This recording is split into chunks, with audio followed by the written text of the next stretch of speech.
My name is Logan Manford, founder of Blowfish Clothing. We are a clothing company known not only for our amazing clothing, but also for our even more amazing message, all for all. This is not your normal podcast. No celebrities, sports, or money. This podcast, the Speakeasy, has been created for the other stories, the ones you may not want to hear. These words are the stories of your neighbors, of the people you pass every day on the street, from the homeless to sexual assault survivors, to those being disowned for their sexuality. It is the sound of our community, and we hope you listen with open ears and an open heart. What's up, friends? Welcome back to another edition of the Blowfish Speakeasy. Hopefully y'all enjoyed our last podcast with Sophia.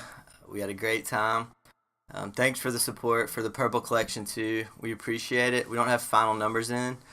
We're recording this at the end of August, so we'll have something for you.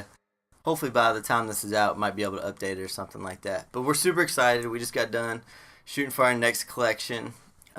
We're definitely going to do it to support veterans in a military charity, maybe a military individual, which is what we've been talking about here.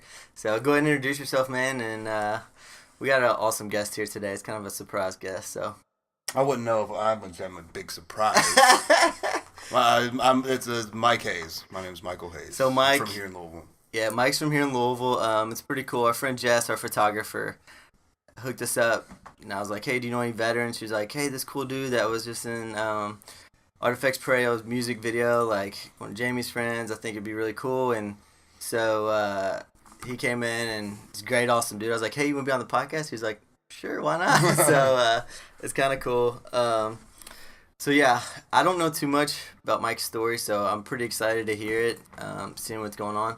One thing they can't see is obviously you're an amputee, so I don't know if you want to tell them a little about your story and stuff like that. So that's why I'm here. Yeah, go ahead and tell them. I don't know, like I said, from Louisville, and then you can kind of take it from there. Yeah, I was born on Knox. I was technically a military baby at first. That didn't last very long. My dad was a turd and he left.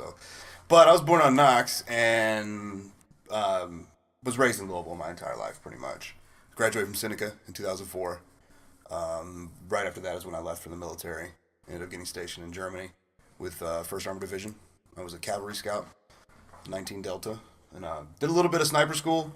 Went to sniper school, failed one of the tests, so I technically didn't get the sniper thing, but that was what I did over in Iraq too. So, oh, gotcha. Yeah. So nothing too crazy, no Chris Kyle shit, but it's what I did. Got hurt on August 4th of 2006. So how long were you in before that then, I guess? 2 years? 2 years. Just around 2 years, because I joined in 04, pretty much August of 04. Gotcha. Like end of August, September 04, and that's when I went to basic training at Fort Knox, where I was born. Kind of cool. And then we deployed to Iraq from Germany January of 05. Or January of 06. Gotcha. Like I hit August of 06. But we were coming back from a mission. Kind of I hate to say it, but at this point in both wars, it's the story everyone's heard. Guys in a Humvee get hit by a bomb that's buried in the road, doing something they shouldn't have been doing. You know, not that we were doing anything wrong, but we were doing pointless bullshit and put us in a position to be compromised, which happened. Our truck got hit. We had been hit a couple times that week, but nothing catastrophic, truly catastrophic. I think we did send a couple guys to the hospital and stuff. I think then a couple injuries ended up coming back and biting some guys in the butt. But it wasn't anything too graphic in nature or demoralizing. And then ours got hit, and they were like, "Oh, well, we didn't get them enough, so we're going to pack everything into this one." Oh, shit. And we had an up-armored Humvee, and it was literally incinerated. Basically, just because they wrapped mortar rounds with propane tanks and all kinds of stuff. I guess they knew that was y'all's route. The unit we were working for made us travel the route consistently at the same times, which is exactly what you don't want to do in a conflict like that, because you're basically setting yourself up to die. Yeah. And we all knew it, but there's nothing you can do because the military is full of shit, and you can't question people that are dumb. So we got hit, and unfortunately, I was the only survivor. The other guys got trapped because of the way the truck got hit. We were on a hill. It got blown. If you can see me doing with my hands, we were coming down a slope. The explosion happened. It kind of shot the truck out and then onto its side. So the only hole out was my gunner hole, because I was gunning behind the machine gun. Wow. which allowed me to crawl out of the truck. But at that point, I was on fire. My leg was pretty much completely disconnected. It was hanging on by maybe some of my clothes and some ligaments and stuff. I grabbed it and brought it with me. It was crawling out of the truck until my guys got to me. My guys got to me and did amazing work, got me in the fire blanket, put out all the flames and everything, put me on the broken gurney, which was a good joke. We couldn't get the gurney to work. I just remember poor guys were just sitting there popping it. Because it's one of those things where you just grab two ends. Two guys can grab the four handles, yank it, and it locks. This one wouldn't lock. It wouldn't lock? No, I was just like, man, I was just laying there rolling around and just go, man, fuck it. Just leave it. And I just threw my shit on and rolled over onto it. And they got me in the truck and got me out of there. And then a couple days later, I was in San Antonio, Texas, waking up. I was technically supposed to die in Germany. They gave me my Purple Heart while I was dying because they thought I was going to die, and they didn't want to give me my Purple Heart posthumously. So holy cow! Yeah. So then I kicked out of that pretty much right after that ceremony. Somehow, kind of gave them a sign of life, and they put me on a C-130 to San Antonio, Texas. Was it from bleeding out or? No, I was just. I mean, my injuries are listed as about 70% of my body surface area burned at 3rd degree or worse. Wow. My left leg amputation right above the knee, broken femur, broken hip, nerve damage in both hands, broken calcaneus, which is your heel bone. Yeah, I didn't even know what that was. In your right foot, your heel is basically like an egg-shaped bone, Gotcha. And that was just completely shattered. It's rebuilt and everything. Missing part of my calf on the leg that's left, obviously. Missing my whole calf on the left side. I can't think of what else. So, but yeah, there we are. Wake up in Texas and a couple days later, and the story behind the Pepsi tattoo is the first thing I asked for, literally within seconds of them pulling tubes out of my mouth and everything, and my mom running down the hallway to see me the first time I woke up and everything. Yeah, so I asked him earlier, you can't see, hopefully we get the video out, but those that can't see him, got some cool tattoos. He showed it to the camera right now. It's a cool old school Pepsi Cola tattoo, and it's the first one that jumped out to me. I saw it today. So go ahead, tell me more about it. It's first thing I asked for when waking up. They literally, I told them, pretty sure my first words were, "Fuck, my ass hurts," because my ass had just been burnt, literally. And then I asked them for a flat Pepsi. I said, "Can someone just go get me a Pepsi? Open it, leave it open, let it go flat, and then bring it to me." And they were like, "What the fuck are you talking about?" The whole reason behind that is there was I actually posted this on Facebook not too long ago. Growing up, I'd always drink Pepsi with my grandma. Gosh. So it was kind of like this weird thing. I think my brain was hitting on these cylinders like, survive, bro. Do something that makes you feel good. Yeah. Think of things that makes you feel good. Go back you know to what I mean? Like there's some kind of connection there. Like something was going down to bring me back into this world. So it was kind of cool. That's why I got that for her. Yeah. That's pretty. It's a cool looking tattoo. I didn't even know the story behind it. That's even. Yeah. That's one of my favorites. So, not getting too much. Was it the Envoy attacked after? Or did the crash just? No, the guys that hit the switch, because it was two guys that were watching and hit the switch. They they pretty much got caught immediately. Gotcha. Because they weren't really good at that part. Like a lot of those guys can get to that point. Unfortunately, in like a lot of circumstances, it is what it is. I got to show like some empathy here. Some of the guys that go there and that are over there detonating bombs or wearing bombs they didn't choose to do that. They're made to do it. Oh, really? They would be forced to do it because people that wanted them to do it would hold their family hostage or tell them that kind of stuff. I don't even know if these dudes that really blew me up wanted to blow me up. They may have, but I don't know. Either way, they got caught. Which at that point, you're fucked anyways. Yeah, you're ready to get... Yeah, doesn't matter if you wanted to do it or not. That's, So where were you exactly? In? Yeah. Like where in Iraq? Yeah. I was in Ramadi. Which, if you remember in 06, Ramadi was the most dangerous place in the world. Yeah, that's what everybody talks about. Yeah. It's Ramadi. My unit was the one that brought that, pretty much right after I got hurt, going into that winter, my 1st Armored Division was a unit that shut down Ramadi. And ended up, like, kind of bringing, like a chill piece to it. If you want to call it that. Yeah. Well, whatever it is. So, I've never really talked to a veteran, to be honest with you, in this type of detail. So, I'm not in over my head, but probably a little bit. I might ask some stupid questions. But, yeah, so the big thing, and not like you said, it's basically like you hear these stories all the time about, hey, this happened to me, Humvee got hit, this happened. What you don't really hear about and what people don't really talk about is, basically 10 years down the road, what's been happening in between. And obviously awareness of that kind of stuff makes for cool movies and stuff like that, and that's what you see on TV. But the after part, just talking to you briefly and seeing like your attitude and stuff like that, like that's to me the part that we can control and we can help veterans and stuff like that. And that's really the part that I want to talk to you about as far as this stuff goes. So basically San Antonio and stuff like that, I guess got discharged or like basically did therapy, physical therapy, all my surgeries. I think I had about like 25 surgeries in total. Gotcha. They knocked out all that there, and then I was supposed to be there about 2.5 years. At 18 months, I started to run, like on a prosthesis, run with like one of those running prosthesis. Yeah. So that was kind of like my cue where they said I could have stayed, but I was like, I want to go home. I'm good. If I can do this, then I can take it over. Yeah. I can take all this home and go figure out what else to do. How was that? I mean, how was that process of like getting back to running? Yeah, just that's like, was it holy shit? There's no way I'm gonna be able to do this, or was it like there are moments of that, but they had really really good physical therapists that did not let you sit in that thought too long. Really?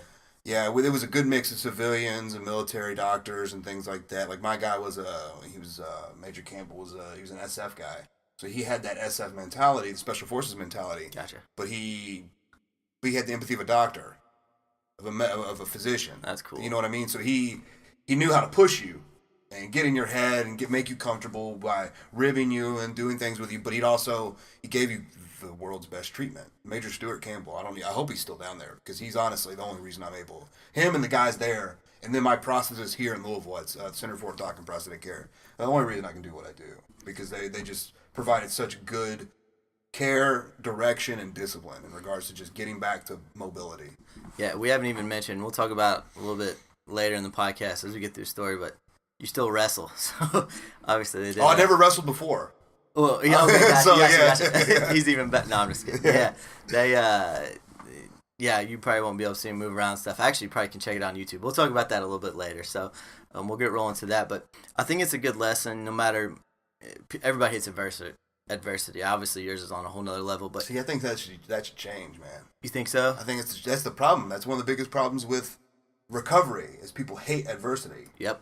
They hate it. They think it's not right. They think we shouldn't experience it. And it's like, no, this is what makes us humans. This is the reason I hate to say it, but in regards to our realm and our place in the animal kingdom, we conquered this planet for a reason.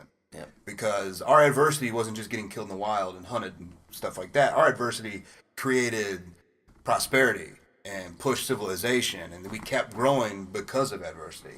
A lot of people forget that. That's the only reason we're able to do the crap. This is all built out of adversity. Yep. This came from a guy on his last limb trying to make something work. I'm pointing to this technology we're using. Yeah. It came out of a garage from a guy just hoping. That's adversity. He didn't have the tools that everybody else had, and he made it happen. And that's just a minor thing. And this is for anybody. You should never think like a rape or a sexual assault or a physical assault or domestic abuse is okay. But sometimes these really, really fucked up situations are what make you into like the god that you're supposed to be on this planet. And I'm not saying that egotistically. I'm saying like we have very, very powerful souls, and sometimes that adversity sparks it if you're paying attention to it. Yep. I mean, the big thing with adversity, and like everybody hits it, is one thing I think you said there like made a lot of sense is you kept going. You just kept moving. You kept going. And I'm sure you hit the hard times. Maybe we talk a little bit about coming out of those. But even people hitting adversity, stopping and looking back on it and stuff like that, I mean, obviously that's going to happen, but really keeping moving, really finding somebody to help you push and to keep moving that next step every time, I think is super important. Obviously you can talk a little bit more maybe about your hard times and stuff like that, how you were able to motivate yourself, because just like you said, obviously what you went through is crazy, but I mean, domestic violence, I mean, there's all kinds of things people go through in their life, addiction, everything. I think mine's an easy I mean, I have hard times with it, and I've experienced some pretty messed up stuff, like dealing with the VA and the physical nature of being injured and not being able to do the thing. Yeah, okay, but I chose that. Like, I put myself on that path, so it's really hard for me to get petty about it. Yeah, too down on yourself. Gotcha. You know what I mean? Yeah. I don't want to put blame anywhere because there's really I have literally no one else to blame for what happened to me other than me. It's just how it goes. Yeah. There was, I can say the unit put me in a bad situation. I can say the military put us in a bad situation, but putting us in a war we should have never been in. I can say all these things. Yep. I can say 2 other guys hit the switch. All this stuff. I put myself there. Now, that's me. That's the situation. That's why I think this is a way easier spoon to fucking swallow. Yeah. That a sexual assault, a rape, those things, a physically abusive or mentally abusive partner that you didn't know was like that. Teacher, Yep. Priest, whatever. Like these things you don't see coming. Yep. You're just living your life, kind of doing the thing. Those people to me are like true. If you can go through that and continue moving, that's a warrior right there. That's some serious shit. That's because you did not call that shot. There's no way you could put yourself in that position. You can't. No one knows that. No one willingly puts himself in a position to be taken advantage that way. As a soldier, that's what we do. So I can't really, you know what I mean? Like, I can't take. I personally, I guess my point is I want to kind of knock myself down a peg on the scale of adversity because I have to own that. I put myself there. There's some people out there that are digging through some shit that I can never even imagine. I mean, it's one of the most inspiring things anybody's probably ever said on here. Sitting here, it's kind of cool you talking about it, like in that perspective, and other people looking at you, and then hearing you say that. I think it really puts their situations not only in perspective, but I mean, how powerful you getting on here talking and getting out in the community really is. I mean, talking about this kind of stuff is more powerful than... This is how we grow, man. Fuck politics. Politics are important. I get it. But the real thing about politics is that its root, it's humanism. It's human nature. And if we improve and talk about human nature, and if we're open about human nature, politics will improve. Our politics are shitty because our nature is shitty right now. That's just how it is. It's a good way to look at it. I mean, it's a whole different perspective. I'd rather have these conversations. I want to dig out that real human truth. Not the surface level fucking jargon. Yeah, and everything can flow from there. Everything, yeah. The other way. Yep. Yeah, that's a good way to look at it. Man, this could go on way too long, but it's okay. That's all good. Cool. So... I still got a bit, man. No, we're good. We're good. So basically, coming out of that, and you ended up coming back to Louisville, home. How was that adjustment coming back here? Was it different? Were you basically like ready to hit the ground? You know, when you got here, was it like still kind of a up and down type thing? Because I imagine it was a different thing coming back to civilian life, I guess, from the military. This Mike Hayes is a different Mike Hayes than came home. Gotcha. 100%. Like I was almost still like in the culture of the military jingoism, nationalism thing. Like I still kind of had that in me a little bit, where I was still holding on to the idea maybe that I could go back and finish business and shit. Like I'm not saying that as a good thing. That's what kept me in the darkness for so long, because I was holding on to something that wasn't real or there anymore in that regard. Like there was no hope of returning to that context ever. Yeah. But I had attached so much of my ego and self-worth to that I white knuckled it until, finally I let go through did some stupid stuff, getting too drunk on Derby and getting arrested, things like that. Just self-medicating to the point where like I wouldn't take pain pills, but I would drink every fucking night if someone wanted to. Yeah. Which is like, what the fuck? Yeah, what are you doing? Like, sure, you're not taking pain pills, but you're shoving Millers and Buds down your head, every 7 days a week. Yeah. That kind of thing. So you think the darkness of it, as far as being able to not go back as opposed to your injuries and stuff was... Dude, injuries are bullshit. Physical injuries are nothing. We are tanks, man. Physical injuries are nothing. Yeah. It's purpose. That's the part that fucks people up. Purpose. And when someone steals your purpose, when something steals your purpose, when you steal your purpose from you, it's a downward spiral. It's a slippery fucking slope. Yeah, it's crazy you use it in those terms, because basically, not bringing it back to Blowfish, but kind of, I mean, that's what we're here for, is that clothing, like, our business has a purpose, and everybody that's a part of this, we want it to have a purpose to change the world, basically. Like, we want to use our platform to do that. You sitting here right now helps us with that. But it's funny you say purpose, because everyone who lives on this planet, whether they realize it or not, you have a purpose, like something inside of you that like keeps you going to the next step and stuff like that. How did you finally like get from, hey, this is my purpose, to for lack of better terms, go overseas, kick butt, to kind of filtering back to where you are now, I guess. It's kind of like, because I think that process is similar for a lot of people who lose their purpose, whether it be their job, whether it be, who knows. I mean, a lot of stuff. Avalon's been on this podcast. She was a professional dancer and then got sexually assaulted on one of her performances. Like, lose her purpose. That, like, a lot of people lose their purpose, whether it's their choice or not. How did you kind of get through that? The first step was being physical again. And I don't want to, it sounds kind of trivial the way I say it, but like getting in the gym. Gotcha. That was the first step. Because I went from not wanting my friends to get drafted. Like, I wasn't like bloodthirsty when I was in high school. I wasn't like, let's go to war. I was like, this is fucked up. It's also part of history. Should I take part? Yep. And I don't want my friends to do it. I think I can do it, though. I'm pretty sure I can handle it. You know what I mean? I kind of understood it more than most because of where I came from. Yeah. So it was one of those situations. So I went and I bought in hard. You know, that was it.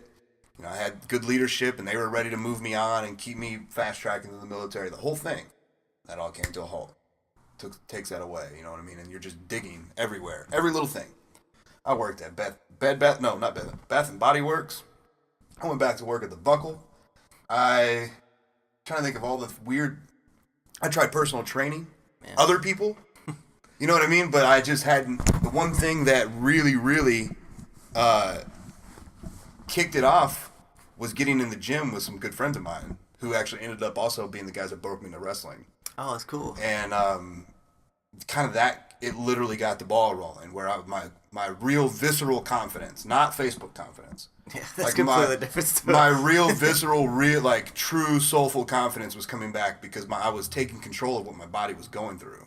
I wasn't just eating and drinking and watching my body disintegrate into nothing. I was in my mind and everything, and I wasn't lost anymore. Like, I had drive. I had a reason. I had to get to that gym because I had to make the next goal, and I had to lose this amount of weight, and I had to hit this body fat percentage, and I had to do this. Yep. And it's real little. It's very superficial. It seems like it. But you're building, it's a... physical training, I think, is a foundational aspect of who we are because we're such physical beings. We have this, man, I wish people knew their potential as humans. Because they're like, I don't know how you do what you do when you're in the ring. Yeah. It's like, man, trust me, buckle down. You could do some wild shit. You still got all four limbs, bro. You know, man, not to shit on anybody, but like people like, so I'm not saying that because someone's doing something wrong. I'm just like, man, you need to see that you can do this stuff. Yeah. Which is part of the reason I wrestle too. It's like, man, if I'm doing it, yes, you do it. I like to think, well, if he can do it, I can do it. I want people to say that. Yeah. I don't want you to put me on a mountaintop. That's the reason I'm doing it. Like, look through that fucking window. See on the other side, yeah. Yeah, that kind of thing, man. I think it's cool though. Like, you talk about like maybe getting back into it, doing stuff like a regimented type thing, come from the military, obviously, but. Even little things like, I don't know, might not be in a meditation, but people who aren't like physical, like that can reset somebody on a daily basis. Meditation, all that stuff. Walking, like literally anything, just to move your body. Now, I'm not talking, you don't have to go and bench press 315. Exactly. You can get on your bike. You can get in your kayak. You can go out in nature. You can go shoot your bow. You can garden. Like literally, they teach Zen through gardening. Yeah. When you go over to learn that from Zen masters, you learn things like archery, gardening. And there's one more that they use to teach principles, and it's because you're active. It's an active meditation. Yeah. That's really what it is. That's kind of what I was going to circle back to, man. I'm glad you said that because it puts you in a meditative state to where you can address all your bullshit. That's what I was. Yeah. I mean, to me, like, got my own problem, stuff like that, but like something that you can go to that, and you might think on the outside, you're like, what the hell is gardening or going to yoga or going to the gym gonna help? My problems have nothing to do with that stuff, but it's like you said, it gets your body kicked back into like this. Oh, I can do this. Self-repair. I can do that. Self-repair. You're going in and you're performing maintenance. Is what you're doing. You're giving yourself a moment, your body and your mind a moment to not worry about whatever the fuck else is bothering you. All this other shit that people bring on you. All this other shit that you see. All this other negativity that's coming in that you're experiencing. You can literally lock that all out. Hit your mat, hit the gym, whatever. I do jiu-jitsu for that reason, too. Yeah. Jiu-jitsu keeps me so just fresh and healthy, and I get my ass beat all the time. Like, the majority of my jiu-jitsu time is me getting tapped out. But that's the fun part, man. It just knocks you down these pegs, but you feel real. You feel like you're back in the universe for a second. You're not thumbing your phone or you're not whatever. You know, I don't mean to shit. I'm not trying to shit on anybody that does this No, stuff. it's true, whatever, though. but it's one of those things where we are meant to move. Yeah. We used to traverse this planet to find where we wanted to live.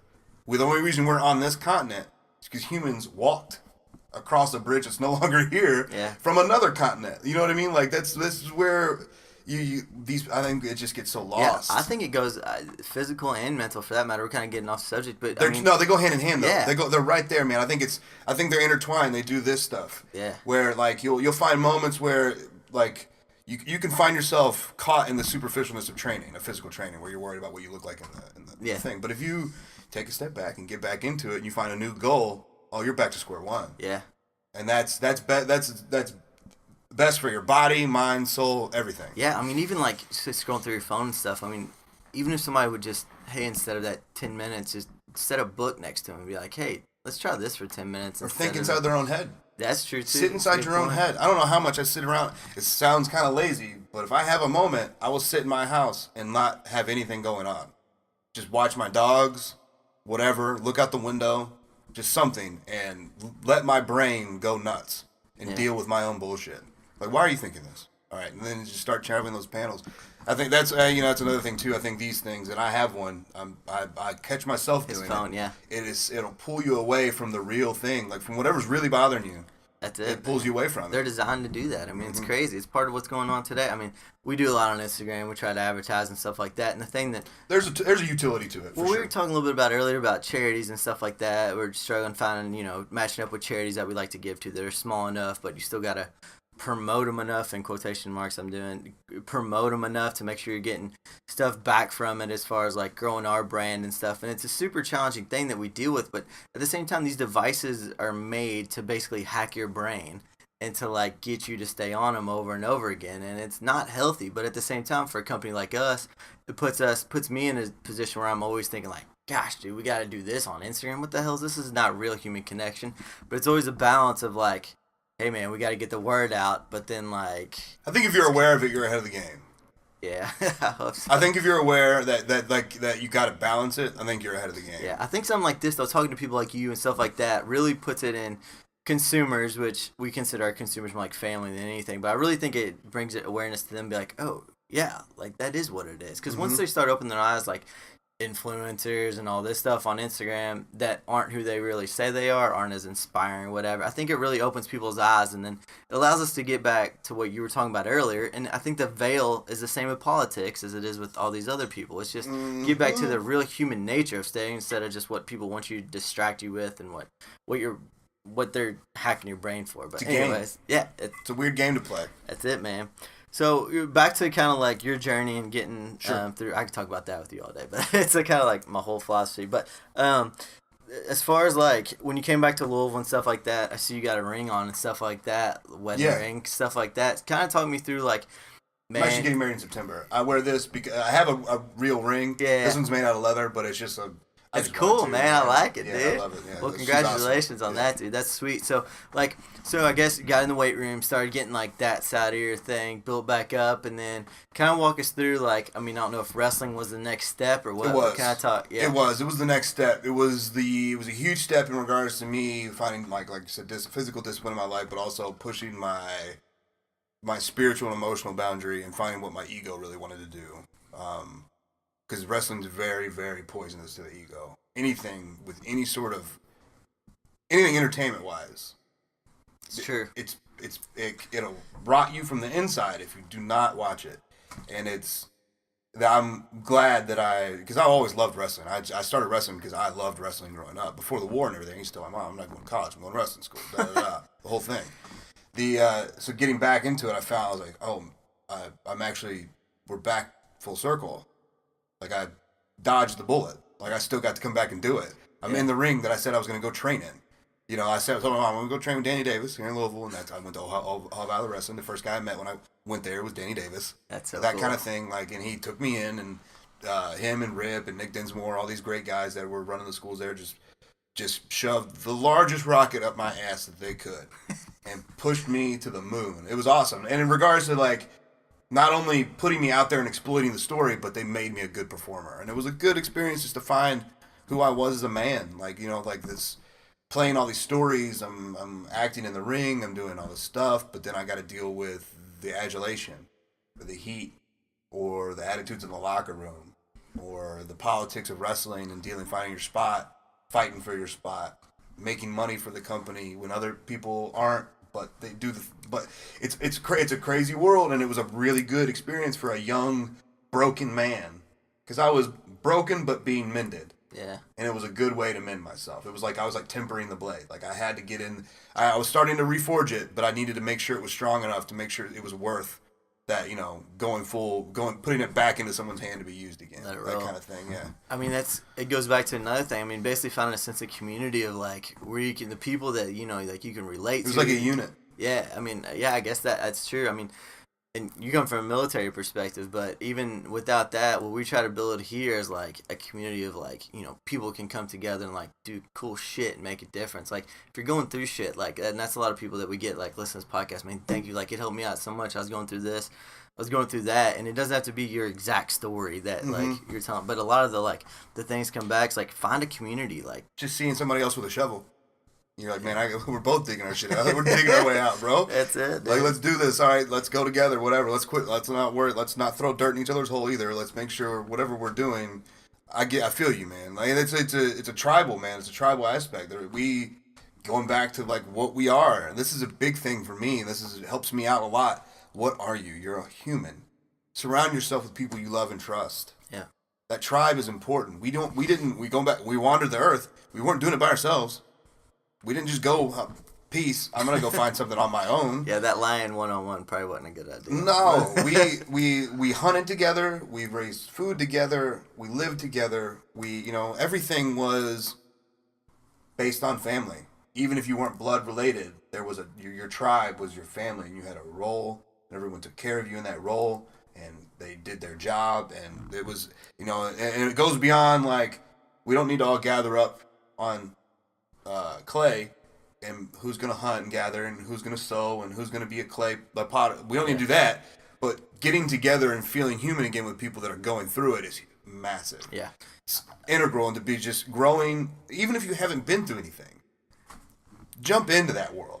Yeah, I mean, it can be anything too. Like, figure out something you like. I mean, heck, we're talking about hunting, but if you're a vegetarian, like, hey, like, I like doing this stuff. Maybe reach out on. Yes. That's one thing about Facebook. Hey, reach out to some other vegans or something like that. Be like, hey, dude. There's that utility of the social media thing, and why it gets weird, because if you're like, where's my circle? You can find it on there. That's a good point. You can find it on there. That's you really can. Easy. So let's get back into wrestling. I love wrestling. So like, I can do that. I grew up with it and stuff like that. We're probably gonna get on sidetrack. You can probably fast forward about 10 minutes. No, I'm just kidding. But so like when you walked in there, I guess you were like looking around like, holy cow. And it's cool because you said you've been wanting to do this like since you were a little kid. Like, yeah, it's the first thing I watched on television. Did you like? How was training and stuff like that? It's amazing. Jump right in and we're like, yeah, kind of. I surprised me what my body was able to do based off what I had just learned from watching it.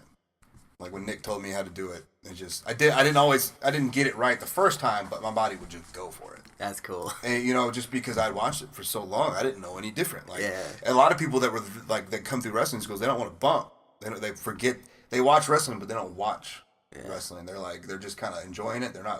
They forget what these guys are doing. Fundamentals. It's a lot of fundamentals. Very basic shit that's keeping them alive, and just getting in there and slamming yourself on that mat, hitting the ropes, just climbing up into the ring. Yeah. It's just a feeling that's, if you've wanted that your entire life, like I get coach chills thinking about it. Yeah. I still get them when I go to the ring. Like I've been wrestling now since beginning of 2012. Wow, it's been that long. That's cool. And I've been to some pretty wild places. I mean, I've been an extra on Raw and SmackDown. That's cool, dude. Did a stint on Tough Enough. Oh, that's awesome too. Like some pretty fun stuff, and it's still not jaded to me yet. Like even though I kind of look at the business differently, but still when my music hits and I'm walking through the curtain, it's there. Yeah. Every time. We'll talk a little bit about maybe where you wrestle at, like your persona, like all that stuff. It'd be kind of cool. I wrestle in Louisville, Kentucky for Ohio Valley Wrestling. Cool. I have wrestled for other places outside of Kentucky, but most independent wrestling is bullshit. So. Oh really? I Well, don't. Ohio Valley's like legendary, right? I mean, It's considered the Harvard of pro wrestling. That's like, what I thought, I mean, yeah. your guys, your biggest stars had to come through Louisville at one point. Your John Cena's, your Brock Lesnar's, your Mark Henry's, your Big Show's, your CM Punk's, your Randy Orton's, your that's great. That's everybody. everybody that has made money in the last couple. I mean, even when The Rock was before it was OVW, The Rock was doing. You know, he was his whatever his weird independent name was that he had back in the time when he was wrestling. Yeah, Like sounds Flex crazy. Cavana or something Yeah. like that. But he was up here in Louisville. That's he had to cool. come up here on Tuesdays and do things like that. He made this loop. Louisville has a very, very important place in the history of professional wrestling, and everyone knows it. It's really cool to be at Ohio Valley I saw that Wrestling. Andre the Giant documentary not too long ago, and they talked a little bit about Louisville, and they're like, "Dude, that's so cool." So Gardens, man. It's- I saw Andre at the Garden. I Did you remember, really? it was Oh, right before he man. passed away, he was on crutches.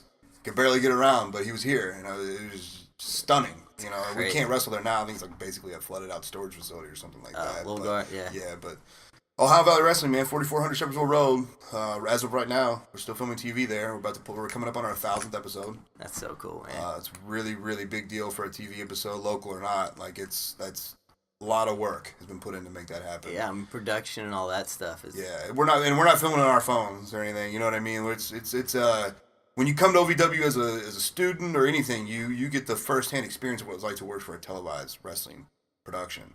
You know, I've seen Raw from the backstage, and I've seen SmackDown from the backstage, and OVW is just condensed Yeah. for this, and it's that's why when I got there, I really understood what I had learned at OVW. It's a really great place. I spent a lot of my time with Rip Rogers. I was originally trained by Nick Dinsmore, who was a character named Eugene on the WWE.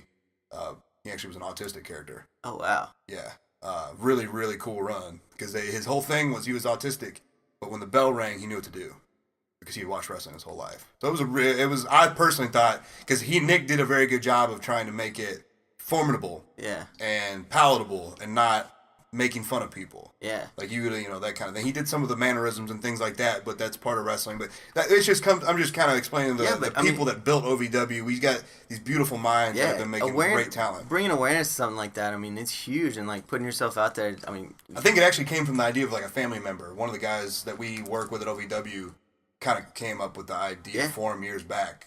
it's risky. I mean, it's like risky, but at the same time, like you want to bring support to these people and stuff like that. Like we think about we think about it all the time about like, do we do this? Like this could be looked at in negative comments. Having you on podcast, like, are we exploit whatever? Like at the same time, like I know for a fact an autistic kid that's obsessed with wrestling. I mean, like that he sees that on there, and I mean, that's his whole life. He's like, holy cow! So it's always looking at it from both sides of the coin, but. So, what's your persona and who are you on there? I have been blessed to be basically just me. That's cool, even as a healer face. I've been allowed to be me for the most part. My first run when I started up until I left right before Tough Enough, I was a babyface, straight up, just down the line babyface. Yep. But when they brought me back, I came in hot. I threatened to burn the flag. I was calling out our president-elect. I was calling out the election. I was calling out law enforcement. I was calling out racist. I was calling out. Trying to think of who else. I did a full-on Trump skit, painted my face and cut the sleeves off my suit jacket and came out doing the hand gestures and spilling the water whatever, all the dumb shit. I just went right down that rabbit hole. Because I know what it means to wrestling fans. Yeah. And I did mean most of it. Like, honestly, you know what? Like, I'll tell you right now, when I told wrestling fans that I firmly believe you all care more about a piece of cloth than the men that died for it, I believe that. Yeah. 100%. And you have to prove me wrong otherwise. And that's what that was the point of what I was doing. Yeah. Is you got mad. You're literally listening to a disabled veteran who you know has been screwed over by the VA because you follow him on social media and he talks about it. All of you do. You're witnessing this guy get in the ring and talk about what he doesn't like with the government and the military and everything that led to him being ripped apart, and you're telling him he's wrong for it. Yeah. And that was a very powerful thing, man, because then it added this, like the Charlottesville thing happened. And I was catching a lot of heat because I threatened to burn the flag and da-da-da-da-da, and I cut a promo on the Tiki Boys. I cut all those guys, and there was this people still booed me. Yeah. Like, I don't know if they knew they were booing what they were booing before, like if they were literally in support of that. But then we had minority families in the crowd. We had a black family in the crowd. We have Hispanic fans in the crowd. We have them from all over the walks of life. And in like little islands, they all popped up and started cheering when I started doing that stuff. And I came to the back and I said, that's why I do that. That's why I need to be out there saying that stuff. Because that's the type of shit that makes people think. Well, I mean, that's... Because people booed me for shitting on Nazis and white supremacists.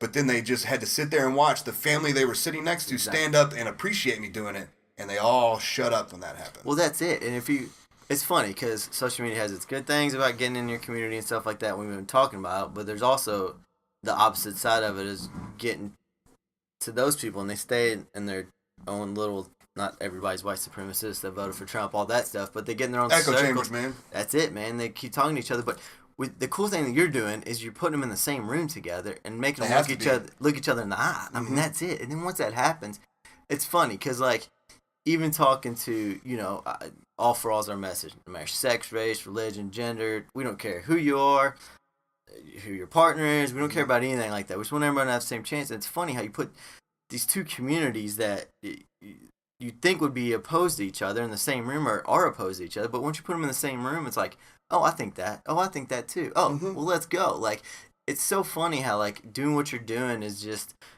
I mean, it's so powerful because you're putting these people in the same room and letting them see each other as real human beings as opposed to, I don't know, just, oh, that person over there with a label, basically. Oh, that liberal. Or, oh, that, or oh, that right-winger. Yeah. That kind of thing. It's like, it's a little bit more nuanced than that, guys. And the wrestling thing is for everyone.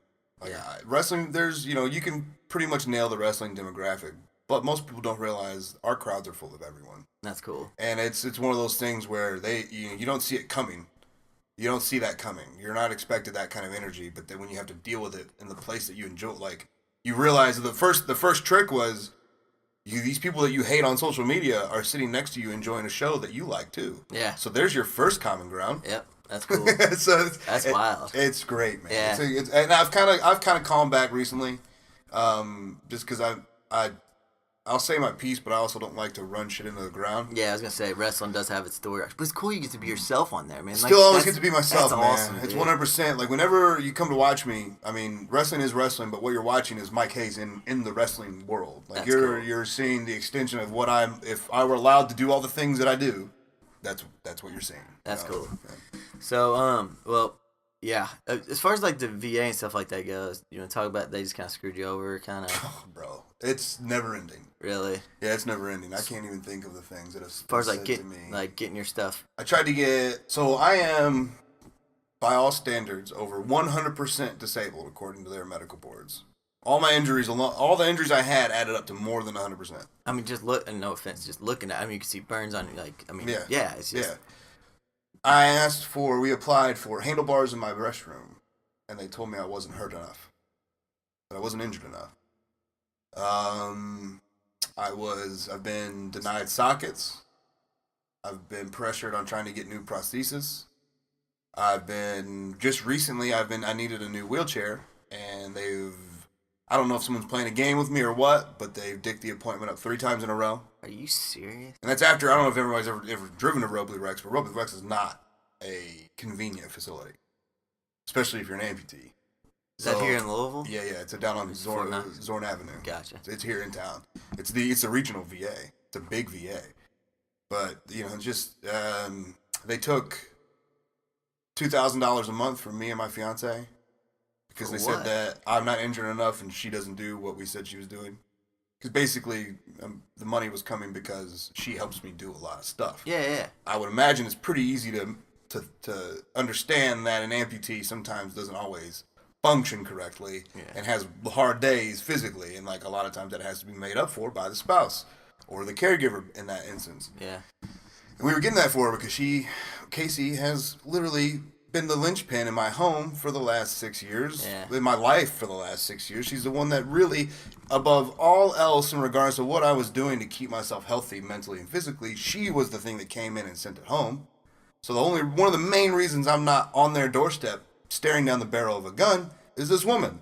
Yeah. After everything you've done to me, like, this woman's the one that keeps me around. So I think that's worth that. You know, that was my point, and they just were like, nah. So do you hear this a lot from other veterans and stuff like that? Same thing, getting screwed over, just... Yeah, not too long ago, they were just shredding paper and letting people die. They were just shredding medical records and letting people die without appointments. That's crazy. Like, I mean, what do you think? I mean, the homeless veteran thing, that's created by the VA. Well, and we talk about homelessness all the time on here and stuff like that. And you go out here and talk to a couple of them, and one might be like, well, what are they doing here? But a lot of it's mental illness, and it's true. There are a lot of veterans on the street. Like, it's not... The thing about the veteran dilemma has to be the veteran dilemma, because then they would have nothing to talk about every 2 and 4 years. And this is, call me conspiracist or what, but I think the proof is in the pudding. Well, you're there right now. You're living it. So like, no progress is ever made. None. They'll pass a defense budget, and like literally all of the money goes to making new weapons or active duty, military, which, okay, but where's the pay raise for the guys that already did it? Where's the accountability in the hospital that's taking care of them? Why are guys getting denied limbs or being forced to? I was forced to be put in a situation that made my skin tear open because I knew it was happening. I was fitting a certain way in my socket, and there was nothing else that could be done about it except get a new socket. And I was like, hey, I'm already forming a hot spot. I know I'm about to break open. Can we go ahead and get this socket measured out and going? So we shorten the distance between me not having anything. Yeah. And maybe I can just not wear this one for a little bit and heal up. No. You have to, they told me you have to break open. That's crazy. It's wild shit like that, man. It's wild stuff. And then the last time I was up there, now granted, I'll take full responsibility for the volume of my voice and the amount of obscenities I said. But obviously you're an intense guy, so I didn't threaten anyone, physically threaten anyone. And all I did was ask, all I kept saying was I wanted to talk, I just wanted to speak to whoever's in charge. Yeah. And they called the cops on me and kicked me off premises and crazy. threatened to arrest me. So like I can't even go to the VA now because I don't even know, like I genuinely, this can get real fucking Eddie Bravo and weird if you want, but like I don't even know if I'm safe there anymore. That's crazy. So where do I go? Yeah. And they have this program to send some veterans off to the hospitals, other hospitals, but when we go to get that treatment, we have to sign paperwork saying that if for some reason this bill isn't paid, the patient's responsible. That's crazy. And I've had that happen. I had thousands of dollars on my credit sitting there because the VA didn't do their job for treatment that I got. That's wild. So it's just crazy. Well, you think that the Army would, I mean, we've been going a long time, but you think the Army would, I guess there's just enough people out there who want to join the Army still or still have to join the Army because they don't have another choice. But I mean, hearing stories like this, you'd think people would be like, well, shit, I'm just going to get screwed by the, Well, you don't see, it's not like Army Times or the Marine Corps or the Navy's coming up and finding me to interview me. That's a good point. That's why this is so They important. don't talk about it. They're not going to talk about that. But it just came out recently that kids are getting and dying of lead poisoning because they live on military housing, and the military, it was reported to who it was supposed to be reported to, and they did nothing about it. They do not give a fuck. I don't care who's listening to this. I don't even know who. I don't know. I don't know how far this will go, but I'm telling you right now. And my name's Michael Hayes on Facebook. It's Haymite on Instagram, HAYMITE, and I don't use Twitter because it's fucking stupid. So if you want to come at me and tell me I'm wrong about this, please, I will have this discussion. We can have it in public in front of people. You can try to explain to me how the military gives a fuck, because last I checked, we have countless numbers of dudes killing themselves, men and women, every day for what they did to us and what they won't do for us now. That's the crux of the problem. Every veteran that kills himself they kill themselves because they have no hope. Because the people that told them that they were doing the right thing, that they're a hero, literally as soon as it's convenient, wash you to the side. And it's twofold. Financially, they need that money to go to big contractors and to pay lobbyists. But then also, where's the moral outrage? Where will they generate the public moral, quote unquote, moral outrage that then generates the jingoism to promote recruitment? Yeah. A lot of people don't understand that energy. They keep us down to the point where they also don't want us operable because they trained us. Because God forbid one of us starts a coup. Yeah. We know what to do. Not that I would. I don't have any time for all that. But I mean, I'm not interested. But it's real shit. Like the more talented you are, the harder you're held down, or the more potential you had, or the more boisterous you are, the more confident you are, the harder the thumb gets pressed on you because you're a problem. Especially if you're not playing their game. I don't walk around with a red, white, and blue boner, so they don't give a fuck about me. Yeah. I'm not out there waving the flag saying everything's grand, so they don't give a fuck about me. Yeah. I'm not playing their game for them anymore. I'm not the only one either. Yeah. But if they can't, if the veteran story isn't sad, then there's nothing to build that jingoism and nationalism off of to convince other young men and women to go die for it. So it'll never be fixed. Yeah. That's the fucked up part. Well, I mean, the people that could fix it are honestly the people, one, voting for these people, and then two, get different people to run who've been there and who can talk about this stuff and who have, and it's the same thing, like, people talk about it all the time. Well, I mean, here in Louisville, it's my biggest pet peeve. Go past 9th Street, and the people, well, those people down past 9th Street, I hear it all the time. Why would you go down there? Those people, they don't want... My grandma lives on 27th and Bank. I mean... Bro, they're people. They're people, they're man. people. And they don't... And the more they get swept under the rug, and exactly what you said, the more politicians can say, hey, I don't need to worry about that. If their stories aren't getting out, so there's no reason, because those people, I mean, it's not their fault. And if we're going to go to... We'll sit on that for a second. Yeah. The political aspect of that thing. You know, the West End in Louisville is predominantly left or blue, but the West End only gets improved when white people are moving in. So, what are these blue politicians doing after they use the West End to get their office? Yeah, I think it's tough, and it's the same thing too. Flip it. Go out to Oldham County. Go out to Eastern Kentucky. Go to Hazard. And they're red as fuck. And they continue to vote red. Yep. And those people shit on them left and right. Yeah. And let them just die. And literally die. Well, that's where the parallel to me is, like, I mean, I'm stealing a term from one of my friends, JD, honestly, she does, it's called the soul grind, but give silence a voice. Like, basically, it's these people out there, and the more we can get people like you, not that you're not riled up already, but more people like you getting out there telling your story, more people from the West End here in Louisville getting out on there, cutting through this crap, cutting through the money, cutting through all the bullshit, and really getting their story out there, the more we can actually make, I'll tie it back to the very beginning, human nature, and give these people all a fair chance. And purpose. And purpose. I mean, really, it really is, though. I mean, you're right. It sounds all woo-woo and fantastical, but that's the real thing. Yeah. That is the real thing. Like, you've taken purpose from people. Now they're just literally tax generators. Or excuses. Yeah, or the other side where they're just taking, and people can talk about all they want to, bringing stuff out of the economy, they're just paying, that's the number one thing, well, they're just sitting there collecting a check. But I mean, at the same time, these people don't have opportunity, they don't have a voice to listen. Where's their schooling? Where are their jobs? Where's their jobs other than a shitty supermarket, gas station, or Walmart? That's it. And where are the trade, like, I'm a welder too. And that's one of my favorite things about Knight's Welding School. It's down there, it's on 39th and Algonquin. It's down there. Yeah. And I wish the city would talk about it more because that's an opportunity. And Matt and the owner treats it that way. No one's not welcome at Knight's Welding, but no one knows. Well, I just got goosebumps because, I mean, that to me should be like where's it going on? We'll probably cut it off, but who cares? I mean, that to me should be the hub of Louisville. I mean, we had a kid come in here, I can't remember what it's called, but the Skills Challenge, national competition held here in Louisville every year. And they do welding, they talk about architecture, they talk about trade schools, electricians. They have all these competitions for these high schoolers. And this kid came in. I thought he was a kid, and there's two of them. And I started telling him, I was like, "Hey, what are you in town for? A competition?" I was like, "When do you compete?" And he's actually like, "Oh, well, I'm a teacher." He's competing, and I'm like, "Well, not being rude, but how old are you?" He said, "Well, I'm 27." And I said, "So you're 27 teaching welding?" He's like, "Yeah, that's how bad we're hurting." Mm-hmm. He said, "I just had a kid come out of school right now that was 19 years old, getting paid $80,000 a year to travel and weld."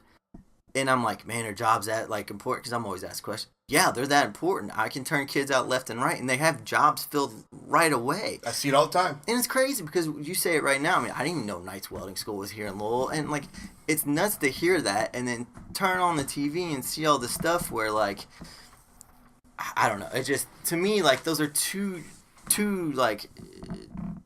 two things that can be tied together so easily. It's all traveling in the same direction, yeah, bro. Man, it's crazy. all traveling in the same direction. It's just a matter of being able to witness it and see it and pay attention to it and remove your own fucking self-absorbed interest from the fucking equation. Yeah. And your fear. That's the big thing too. A lot of it's so fear-based that there's people that are afraid that keep people held down, and then the people that are held down have been trained to be afraid, and they can no longer get out from underneath what's holding them down. Yep. Yeah. And people get content and stuff like that. And the biggest thing to me is like money-wise, like you need money to still make this stuff go. So that's why we at Blowfish, we want to be huge. We want to be just like any other corporation. Like we want to give a percentage of our sales straight to these causes to keep it going. And like that's the thing that people don't understand too, is like not only do you need the people, the manpower and stuff like that, but you also need capital, because it is a form of power whether you like it or not here in this country. And like the more we can bring awareness to that stuff, the more pressure we put on these politicians, the more people feel pressure to be like, oh, I can actually make a difference with my money. And once you see that, the rich people in Louisville, everything else, once they feel that pressure, they're going to be more inclined to start giving to stuff like that. Well, I think the play is... I don't even think the play is pressure. I think it's literally leading by example. And I think that's when people feel like they're being left behind by culture, they change. Yep. And we don't need to change any... I'm telling you, oh God, I promise you, I'd bet my right leg on this, you're not going to change a politician's mind. Yep. You're just not. But what you can do is create a culture that creates better politicians. That's what you can do. And then that's I think that's where we are. Yep. And I see it happening in Louisville. I see it. I see people that are fed up, and instead of being fed up and bitching about it, they're taking it to action. Yeah. Young men and women that I see them on social media stepping up politically, actively in the community, whatever it may be. Young business owners like yourself and everyone around you right now, like they're like, well, we're just going to take control, and we're going to change the city, and then hopefully I hope that that energy understands, like, don't force the issue. Yep. We don't got, like, I understand marching and all the whole thing, but that's a weird power play that you'll never win because it's used against you as soon as you step on the streets. You'll know when it's time to hit the streets, but it's not all the time. A lot of the game needs to happen within itself. It needs to... You need to have your own synergy about you in your community that just changes it. Makes it's about a real evolution. Yeah, that's it. Yeah, because I really think a lot of stuff that happens now are Band-Aid fixes. Yeah. A lot of and I know a lot of people. I don't want that to come out the wrong way, because I know if you've been hitting the streets and you've been protesting and you've been showing up, please stay motivated. Do what you do. It's huge. Yeah. I don't want to take that from anybody, but also you have to be aware of what exactly is the solution you're leading to. Yeah. Because it may be ripped away in months and cause a worse wound. Well, the Band-Aid's what you're talking about, and that's what politicians use a lot. Be like, hey, I covered that one up, and then move on to the next thing, and then just to get the attention that they need. And then once the next cycle comes around, just like you talked about, they're out the door and then doing something else. So it's kind of crazy. But all right, cool. Sorry we're doing so long. We talked a little bit about everything. I don't care, man. But man, I appreciate you coming on here. Go ahead and shout out your social media one more time, and tell them where they can find you on all that stuff. They can watch you wrestle. I am, it's my name on Facebook, Michael Hayes. Hopefully you can spell that. I am Hey Mike on Instagram, HEYMITE. Mike, as in, that's what my nephew calls me because he couldn't say Mike for a long time. And that's about it for me on social media. You can catch me on OVW Wrestling when I make my return, right around my wedding time in the next few weeks. I'm getting married September 22nd, so congratulate me on that if you want to hit me up on Facebook. But yeah, I'll be on OVW TV here coming up soon. We film TV every Wednesday at 4400 Shepherdsville Road. We have a Saturday night special the first Saturday every month. We're going to be at the fair Thursday. Oh, nice. That's cool. Where Tommy Dreamer will be there. He'll be at our TV taping tomorrow night as well. And then we're leading to the 1000th episode, which we're going to have big announcements coming up for our 1000th episode. It's going to be a good time. Cool. Hopefully we get this on. If it's still September, we get it on. Make sure you check it out.